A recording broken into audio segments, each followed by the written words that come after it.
Israel और Hezbollah का तनाव लगातार बढ़ रहा है और दोनों गुटों ने एक दूसरे के खिलाफ पहले से भी ज्यादा आक्रामक रुख अपना लिया है।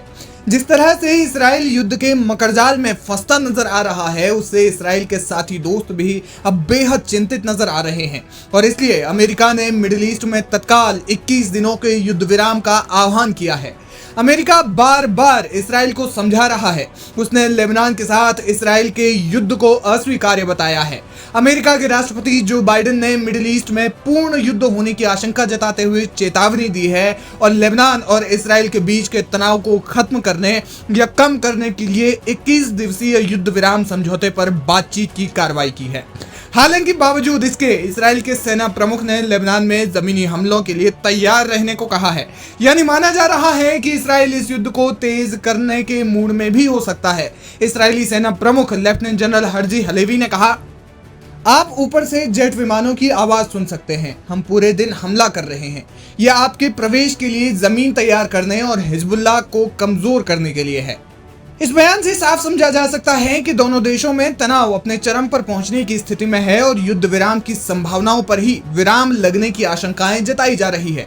लेकिन सिर्फ अमेरिका ही नहीं बल्कि फ्रांस ने भी युद्ध विराम का आह्वान किया है। फ्रांस के राष्ट्रपति इमैनुअल मैक्रोन ने यूनाइटेड नेशंस जनरल असेंबली को बताया कि लेबनान में युद्ध नहीं हो सकता। यही वजह है कि हम इसराइल से लेबनान पर हमले में बढ़ोतरी को रोकने और हिजबुल्लाह जो इसराइल पर लगातार मिसाइलें दाग रहा है उससे रोकने की गुजारिश करते हैं। यानी फ्रांस ने भी अमेरिका के साथ युद्ध विराम की बात को दोहराया है। लेकिन युद्ध विराम के इस विषय पर लेबनान या हिजबुल्लाह की ओर से कोई तात्कालिक प्रक्रिया नहीं आई है। अमेरिका ने कहा कि सीज फायर की बातचीत में हिजबुल्लाह को शामिल नहीं किया जाएगा, लेकिन लेबनान की सरकार हिजबुल्लाह से इस मामले में बातचीत करेगी। कहा जा रहा है कि इसराइल युद्ध विराम के लिए बातचीत करने को तैयार है। मिडिल ईस्ट में संघर्ष विराम करवाने के लिए कई देश अमेरिका और फ्रांस के साथ आए हैं, जिनमें ऑस्ट्रेलिया, कनाडा, जर्मनी, इटली और यूरोपियन यूनियन समेत 3 मुस्लिम देश कतर, सऊदी अरब और यूएई शामिल है, जो चाहते हैं कि मिडिल ईस्ट में हर हाल में युद्ध विराम होना चाहिए।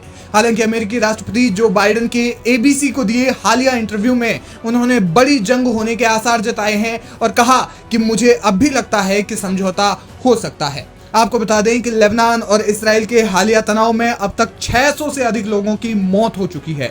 यह आंकड़ा इसराइल और हमास के बीच हुए शुरुआती संघर्षों में हुई मौतों की संख्या से कई ज्यादा है। वहीं विस्थापित हुए लोगों की संख्या लाख को छूने वाली है। संयुक्त राष्ट्र के आंकड़ों की माने तो लेबनान में करीब 90,000 लोग विस्थापित हो चुके हैं और इतना ही नहीं, जब दोनों देशों के बीच तनाव अपने एकदम शुरुआती चरण में था तो करीब 1,10,000 से ज्यादा लोग अपने घरों से भाग गए थे। इसी स्थिति को देखते हुए संयुक्त राष्ट्र के महासचिव एंटोनियो गुटेरेस ने मिडिल ईस्ट में हो रही हत्याओं और विनाश को रोकने का आह्वान करते हुए कहा कि बयानबाजियों और धमकियों को कम करके युद्ध के भयावह परिणाम तक पहुंचने की कगार से हमें पीछे हटना चाहिए। बहरहाल युद्ध विराम की बातचीत किसी परिणाम तक पहुंच पाएगी या नहीं, ये तो समय ही बताएगा।